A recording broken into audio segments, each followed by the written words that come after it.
今集我會拆電線、換車嘅偈油，同埋嘗試修復車嘅 dashboard。更正返我上次講嘅嘢先，原來呢一個嘢唔係 ECU 嚟㗎，係個 transistor ignition 嚟㗎，係用嚟 touch 着架車。咁樣 ECU 就係喺 driver side 嘅，咁原來呢架車已經冇咗㗎啦。咁就呢一個唔係 ECU。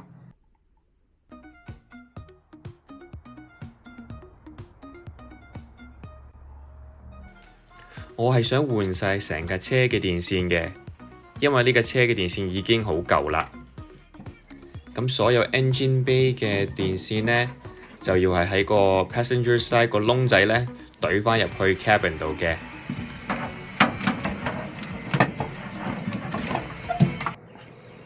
嗱，呢啲就係成架車嘅電線啦。咁你嗱呢度見到舊個 fuse box。咁我都會重用少少嘢嘅，有啲電線我都會用返。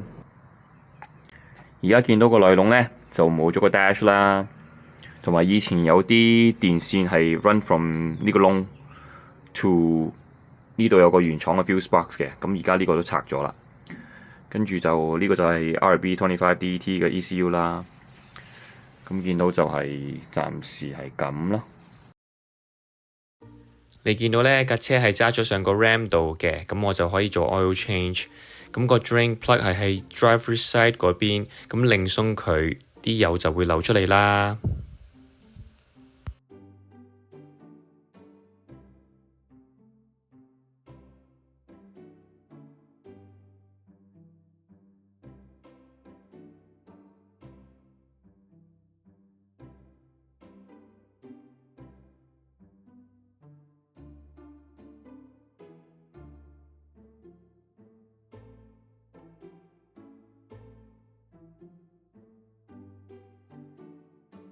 你見到啲油呢係黑色㗎，都唔知幾耐冇換過。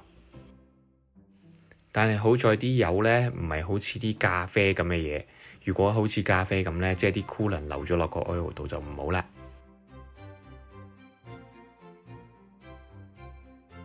我換咗一個新嘅 drain plug， 擰返實就可以去下一步啦。之後我就擰鬆咗個 oil filter。我係喺車底度擰鬆嘅，不過後來發現其實都唔使啊，可以喺上面擰鬆嘅。擰鬆咗個 oil filter 之後，咁就喺上面人手咁樣擰返出嚟啦。咁我換嘅 oil 呢係 Mobil One 嘅 10W40，同埋我用嘅 oil filter 呢係用返佢原廠嘅日產 filter。擰返入去好簡單嘅啫。首先我喺 oil filter 加咗少少油，然之後我就垂直咁樣放入去，之後再人手擰實，到最後先至用個鉗擰返實佢。終於可以放入新嘅偈油啦。你係見到呢，新嘅偈油係金黃色㗎。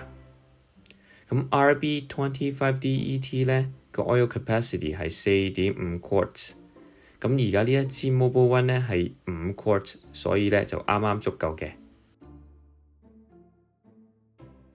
最後就係睇下有冇漏油，冇就搞掂。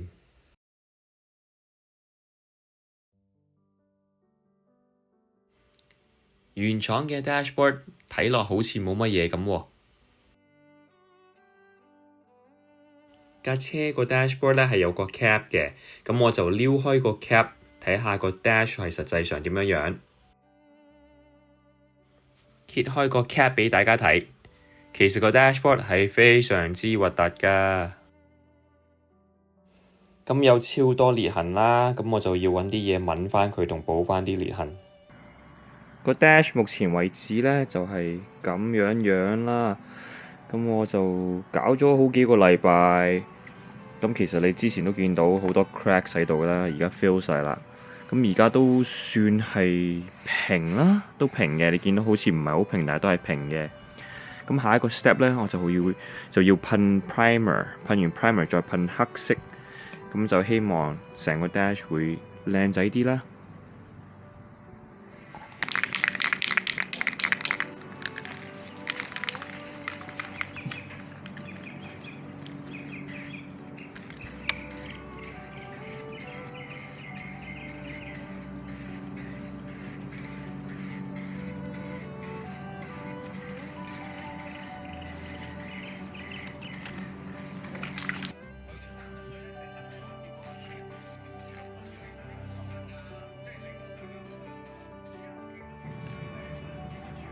好啦，我噴咗黑色油啦。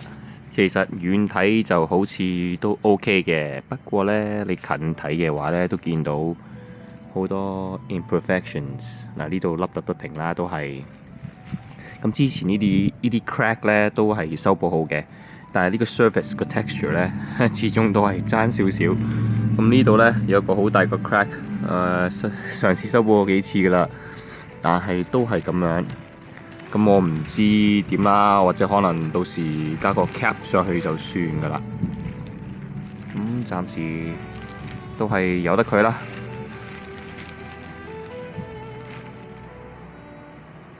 架車如果我平時唔係做緊任何 project 嘅話呢，都係有個 car cover 冚住嘅。咁你就見到平時我望到嘅車就係咁啦。OK， 鍾意呢條片記住 comment、like 同 subscribe，下次見啦〜